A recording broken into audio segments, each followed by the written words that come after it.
50 representatives of fishing communities across South Africa are attending the Fisher People's Tribunal here in Kalk Bay. This, of course, is aimed at dissecting and exposing the challenges still facing those in the sector. I'm joined now by Program Manager Carmen Manarino. Carmen, a very warm good morning to you. Let's first start with what exactly this tribunal is and what its aims are. Yes, good morning. So this tribunal is a grassroots process. I do want to say this is not a judicial process in that sense. It's a new strategy that Masifundis and Coastal Links decided to use to, on one hand, give visibility to the struggle and the human rights violation the fishing communities are still experiencing nowadays. But then also this process was developed through documentation so that we actually have a lot of evidence-based information that we can then use in our advocacy work moving forward and to engage with government and other actors to ensure that the rights of fishers become material rights. You know, they become food on the table, money in the pocket for small-scale fishing communities to be able to exercise the right to food, the right to livelihood, and the right to equality as well. So I see that 6 case studies will be presented, among those the small-scale fishing policy. Explain to us what the challenges are within the small-scale fishing policy, and also perhaps just touch on 1 or 2 of the other case studies that you will be dissecting here today.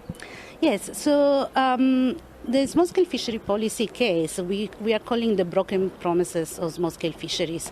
The reason why we're calling that is that Masifundis and Coastal Links were actually part of pushing for this policy and writing the policy.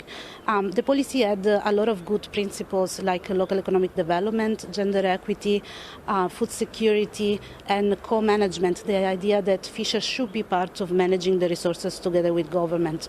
But when we look at the implementation, which started in 2016 after the policy was written in 2012, so many things went wrong, and this is why we are saying these were broken promises. And so this case is going to help us to really dissect what went wrong, what were the key issues in the implementation process, and what are the key issues and human rights violations we are still seeing today as part of that process. So that is the key case we are presenting today. We have other 5 cases we'll be presenting. The idea was to really choose cases that really highlight all the different issues that fishers are facing. I do want to highlight especially the one on inland fisheries. Inland fishers are still waiting for a policy to be implemented that recognize the existence really. And so we are looking at how that is affecting the access to fishing grounds in the Garip Dam region. And then another case that we are looking at that is very important for the Western Cape, where we are calling it the West Coast of Extraction. We are looking at how over the past years we are seeing an increased number of mining projects, oil and gas projects, green hydrogen projects that are now basically occupying the entire coast. And there is a big concerns for small-scale fishers on where do they sit in all of this? How are they going to continue to exist even if we go ahead with all this extractivism on the coastline?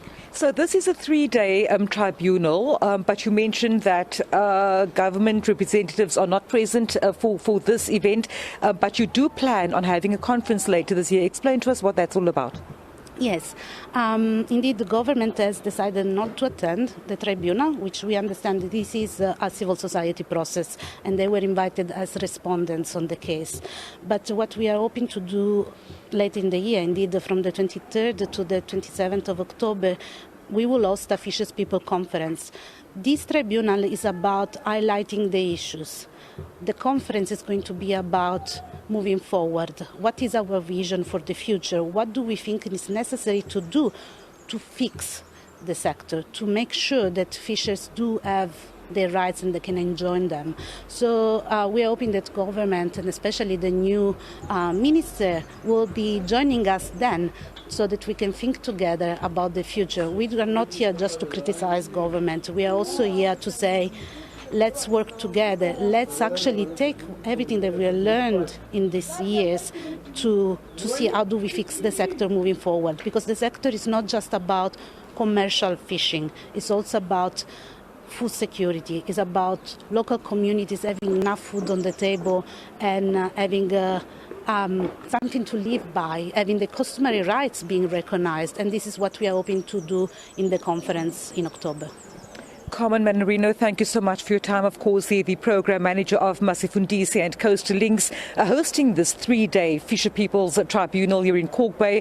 The issues mentioned are, for example, the small scale fishing policy and also 5 other case studies that will be brought before this tribunal with the aim of furthering the advocacy work and also looking forward to that conference due to take place in October this year.